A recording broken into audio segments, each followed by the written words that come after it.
जय श्री गणेश जी। हर हर महादेव। जय माता कालिका। आपका दिन बहुत ही शुभ हो ऐसी मैं कामना करती हूँ। मेरा नाम है ज्योतिषाचार्य डॉक्टर संध्या सक्सेना। मैं हरिद्वार उत्तराखंड से हूँ और आप सबका बहुत बहुत बहुत स्वागत करती हूँ। आज ये नया वीडियो है और इस नए वीडियो में मैं आपको बताऊंगी कि हल्दी से कभी कोई काम अगर ऐसा हो जाए जो अटक गया हो बहुत टाइम से, तो आप हल्दी की मदद से कैसे उस अटके हुए काम को पूरा कर सकते हैं। आज इसी के ऊपर ये वीडियो बना है, लेकिन उससे पहले चैनल को सब्सक्राइब कीजिएगा, बेल आइकन दबाइएगा। मैं इंस्टाग्राम पे भी हूँ तो आप मुझे फॉलो जरूर कीजिएगा। यूट्यूब पे मेरे 3 चैनल हैं, ना मिल रहे हो तो आप मुझसे मांग सकते हैं। और मैं अपने चैनल पे प्रश्न पूछती हूँ और 2 चैनल पे मैं प्रश्न पूछती हूँ जो दोनों ही चैनल के प्रश्नों के बिल्कुल सही आंसर देते हैं। उनमें मैं 3 लोगों को छांटती हूँ और उन 3 लोगों के नाम हम बताते हैं और उस 3 लोगों को हम अपनी तरफ से मनोकामना पूर्ति का स्टोन बेचते हैं। आज जो कल जिन लोगों ने सवालों के सही जवाब दिए थे, जिसमें मैंने पूछा था भगवान जो गणेश जी हैं उनकी पत्नी का नाम क्या है, जो मैंने पूछा था, और जो एक और क्वेश्चन पूछा था, तो मेरे को उसके जो सही जवाब जिन्होंने दिए थे उनके मैंने नाम उनके सवालों के आंसर के साथ मेरा जो पहला चैनल है astro doctor Sanjay Saxena vlog, उस पर डाल दिया है। आप उसको देख लीजिएगा और वो वीडियो भी बहुत अच्छा बना है, तो उसमें आपको कुछ उपाय मिल जाएंगे आपके लिए। काली उड़द की दाल का बनाया हुआ है वीडियो और अमावस्या ही आ रही है उसके ऊपर, तो आप उसको ज़रूर देखिएगा। और आज हम हल्दी की बात कर रहे हैं। इस वीडियो के अंत में मैं आपसे सवाल पूछूंगी, तो अब हम वीडियो को स्टार्ट करते हैं। कभी ऐसा हो जाता है कि हम किसी खास काम के लिए बहुत टाइम से कोशिश कर रहे होते हैं। देखिए, खास काम को करने के लिए बहुत सारे उपाय हैं। मैं अपने यूट्यूब पे बहुत सारे मेरे वीडियोस हैं जिसमें छोटे बड़े उपाय बताए हैं। मैंने बहुत सारे उपाय बताए हैं। और हाँ, एक चीज़ और बता रही हूँ कि मेरा एक वीडियो है जिसपे शायद 70 लाख व्यूज़ है। मैं 70 लाख की बात कर रही हूँ, जिसपे 70 लाख व्यूज़ है। वो क्यों है? उसमें मैंने एक माँ काली की चालीसा को 9 बार बोला है। वो चालीसा आपको कहीं रिकॉर्ड नहीं होगी, कहीं मिलेगी नहीं।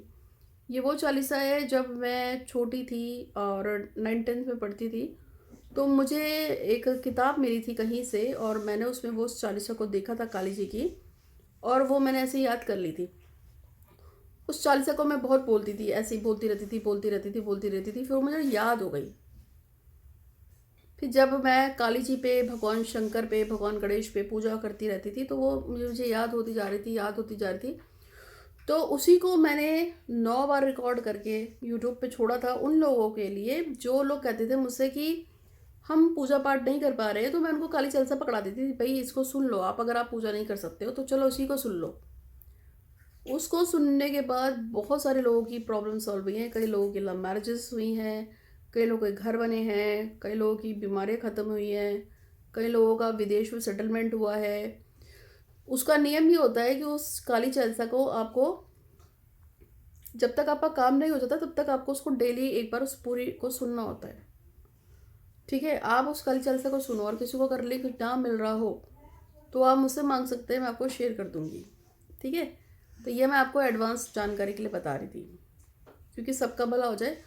और हाँ, जब भी आप कोई काम करते हो, कुछ भी काम करो, तो एक बार गणेश जी को जरूर याद किया करो। गणेश जी का याद करने से, अगर कोई काम करने का आप कुछ सोच रहे हो कि मैं ये काम करूँगा या करूँगी और उसमें 100% हर्डल्स हैं, यानी परेशानियाँ हैं, लेकिन ऐसा कहते हैं कि गणेश जी का नाम लेने से वो 100% की जो हर्डल्स होती है, परेशानियाँ होती हैं, वो घट के 10-20% भी नहीं रह जाती हैं। फिर तो उसके बाद थोड़ा बहुत भागने में दिक्कत होगी तो अलग बात है, पर नहीं, वो ख़त्म हो जाता है। इसलिए मैंने कल सुबह लिखा भी था, मतलब बनाया था, मैंने एक वीडियो बनाया था जिसमें मैंने लिखा था कि सुबह उठकर अगर आप इसे पढ़ोगे 5 मिनट तो आपकी इच्छा पूरी होगी। इसमें मैंने बोला था कि सुबह उठ के आपको गणेश चालीसा एक बार अपने फ़ोन पे पढ़ लेनी चाहिए। भले आप नहाए ना नहाए, पर आप एक बार गणेश चालीसा पढ़ो, आपकी से परेशानियाँ दूर होंगी। तो उसमें एक समझदार इंसान ने ये कमेंट किया यूट्यूब पे अच्छा, ये शायद मेरे व्हाट्सअप पे कमेंट किया था, कहाँ किया था मुझे याद नहीं, पर रूही ने मुझे दिखाया था, जो मेरी असिस्टेंट है। उसमें लिखा था, इस बात की क्या गारंटी है कि गणेश चालीसा पढ़ने से मेरी परेशानी दूर हो जाएगी। तो गारंटी तो ज़िंदगी की नहीं है। अभी आप, कुछ भी हो सकता है, गारंटी किस चीज़ की है? गारंटी तो किसी भी चीज़ की नहीं है।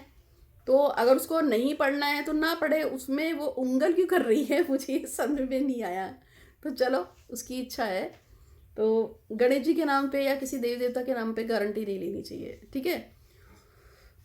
ये श्रद्धा होती है, ये निष्ठा होती है। जैसे आप अपने माँ बाप पे भरोसा करते थे, करते हैं या करते होंगे कभी, जिनके माँ बाप दुनिया में नहीं, जैसे मेरे माँ बाप नहीं है, कि वो हमें जो खाना बना के देते थे उसमें जहर मिला के नहीं देंगे कि हम मर जाएं। इसी तरह से आपको भगवान पे भी विश्वास करना पड़ेगा कि वो हैं और वो हमें देख रहे हैं। और अगर हम कुछ पढ़ रहे हैं, चाहे आप शिव चालीसा पढ़ो, हनुमान चालीसा पढ़ो या गणेश चालीसा पढ़ो, तो नुकसान कभी किसी चीज़ का होता ही नहीं है। वो हमें कुछ देने के लिए ही बना होता है, ठीक है। आप इसको हमेशा याद रखिए। तो चलिए आप स्टार्ट कर लेते हैं। मेन बात ये है कि अगर आपका कोई ऐसा काम हो जो बहुत टाइम से अटका हुआ है, कोई भी हो सकता है, तो एक छोटा सा उपाय है। आपको हल्दी की 7 गांठें खरीद के लानी है। कितनी? 7 गांठें छोटी छोटी आपको हल्दी की लेके आनी है। इतनी इतनी गांठें आपको मार्केट पे मिल जाती हैं। जितनी छोटी होगी आप ले लीजिएगा। 7 हल्दी की गांठें लीजिए। अगर छोटी बिल्कुल नहीं भी है तो जो भी आपको मीडियम मिल जाए, आपको 7 हल्दी की गांठें लेनी है। और फिर एक पीले रंग का धागा लेना है। पीले रंग का जो धागा लेंगे वो आपका सर से लेके पैर तक एक बार नाप लीजिएगा, फिर दोबारा नापेगा, फिर तिबारा नापेगा। यानी कि आपकी हाइट के बराबर की जो धागा है उसको 3 गुना कर देना है। जैसे मान जाए किसी की हाइट अगर 5 फुट है तो वो 15 फुट का धागा लेगा। पीले रंग का धागा ले लीजिए। धागा ना हो तो जो सिलाई करते हैं ना, रील, पीले रंग की, आप पीले रंग की रील भी ले सकते हैं। फिर आप उसको फोल्ड कर लीजिएगा और साथ के साथ हल्दी की गांठें उसको बांधना है। अब ये प्रयोग किस समय करना है? ये प्रयोग आपको पूर्णमासी को कर सकते हैं। आप एकादशी को करेंगे तो बेस्ट है। महीने में 2 बार एकादशी आती है, तब कर लीजिए। आप पूर्णमासी को कर लीजिए। इन पे ही करना है, खास मनोकामना की पूर्ति के लिए। रवि पुष्य, गुरु पुष्य नक्षत्र पे कर सकते हैं, स्वाति नक्षत्र पे कर सकते हैं। फिर आप जब धागे को बांध लेंगे, वो 7 की 7 गांठ हल्दी की धागे से बांध कर उसको अपने सामने रखकर, प्लेट में उसको ऐसे रखकर, हल्दी की 7 गांठों को आपने जब अच्छी तरह से धागे से बांध दिया, फिर आप उसको प्लेट पे रखेंगे। जब आप उसे प्लेट पे रखेंगे तो उसके बाद आपको भगवान श्री हरि विष्णु का ध्यान करना है। ओम नमो भगवते वासुदेवाय का आपको जाप करना है। 3 माला का जाप करना है, ओम नमो भगवते वासुदेवाय का। फिर आपकी जो भी इच्छा है, आपको उस इच्छा को बोलना है कि भगवान, मेरा इतने दिनों से काम नहीं हो रहा है, मैं इस काम करने में बहुत ज़्यादा परेशान हूँ, मैं आपसे प्रार्थना करती हूँ या करता हूँ कि मेरा फला फला काम पूरा हो जाए। आपको वो इच्छा बोलनी है। और इच्छा बोलने से पहले आपको संकल्प लेना है कि गणपति महाराज आपकी जय हो, जय हो, जय हो। मेरा नाम डैश है, मेरे पति या पिता का नाम डैश है, मेरी जाति, स्थान, गोत्र डैश है। अगर आपको अपना गोत्र नहीं पता है तो छोड़ देना। मैं फला फला इच्छा को लेके परेशान हूँ, मेरा ये काम बहुत दिनों से पूरा नहीं हो रहा है, इसके निमित्त आपसे प्रार्थना कर रही हूँ या कर रहा हूँ, मेरे इस कार्य को सफल बनाए। और गणेश जी आपकी जय हो, इसके लिए मैं जो विष्णु जी की पूजा करने जा रहा हूँ या जा रही हूँ उसमें सफल बनाए। तो आपको फिर उसके बाद फिर वो धागा बनाना है, फिर उस पर 7 गांठें बांधनी है, फिर उसको रखकर फिर उस पर आपको 3 बार जो है ओम नमो भगवते वासुदेव का जाप करना है। फिर आपकी जो विश है कि मेरा कौन सा काम नहीं हो रहा, जो आपकी इच्छा नहीं हो रही, नहीं हो पा रहा है काम, उसको 108 यानी 108 बार आप उस इच्छा को उस पर बोलेंगे।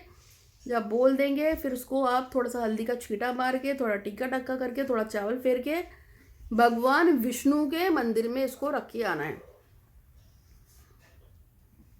दोने में रखिएगा सब कुछ, भगवान विष्णु के मंदिर में चढ़ा के आ जाइएगा। अब कंडीशन यहाँ बनती है कि अगर आप मुझसे कहोगे कि माँ हमारे आसपास तो भगवान विष्णु का कोई मंदिर नहीं है, तो ऐसे में इसको आप केले के पेड़ पे बांध के आओगे, तब बांधोगे बृहस्पतिवार को।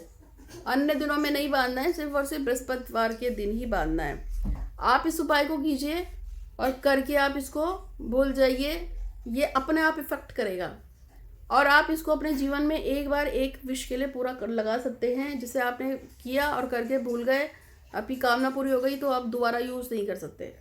दोबारा इस प्रयोग को एक व्यक्ति अपने जीवन काल में एक बार एक विश के लिए प्रयोग कर सकता है, ठीक है। दोबारा अगर आपका ये काम हो जाता है, आप दोबारा इसको पूरा करना चाहें तो मेरे को पता नहीं, अगर हो जाए तो अच्छी बात है, लेकिन एक ही बार प्रयोग करना है इसको, ये हो जाएगा उसी में, ठीक है। उम्मीद है कि आपको ये वीडियो पसंद आया होगा। अच्छा लगा है तो लाइक कीजिएगा, शेयर कीजिएगा। आज का जो क्वेश्चन है, जो आज का क्वेश्चन रह गया था, वो अब मैं आपसे पूछ रही हूँ, और वो है कि भगवान शंकर एक पर्वत के ऊपर रहते हैं, आपको बताना है उस पर्वत का नाम क्या है। मैंने आपको पहले ही बोला है और कई बार बोला है कि मेरा जो है ना मिशन ये नहीं है कि आपसे हार्ड क्वेश्चन पूछूं। मेरा मिशन सिर्फ इतना होता है कि आप मेरे चैनल के उस वीडियो को पूरा देखिए, जिससे आपका उसी से कोई ना कोई सोल्यूशन निकल जाए और आपका काम हो जाए। घड़ी घड़ी इधर उधर जाओ, लोगों पे सर मारो, वो ठीक नहीं है। और हाँ, मेरा कोई भी उपाय करते हो तो प्लीज़ आप मेरे को कुछ भी दक्षिणा डाल दो, 1 रुपये, 5 रुपये, 11 रुपये, 21 रुपये, जो आपकी श्रद्धा हो, लेकिन उपाय कभी खाली मत करना, वरना वो मुझे लगेगा आपको नहीं लगेगा। ठीक है, तो उम्मीद है कि आपको ये वीडियो पसंद आया होगा। अच्छा लगा तो लाइक कीजिएगा, शेयर कीजिएगा। आज के लिए इतना ही। आपका दिन शुभ हो। हर हर महादेव। धन्यवाद।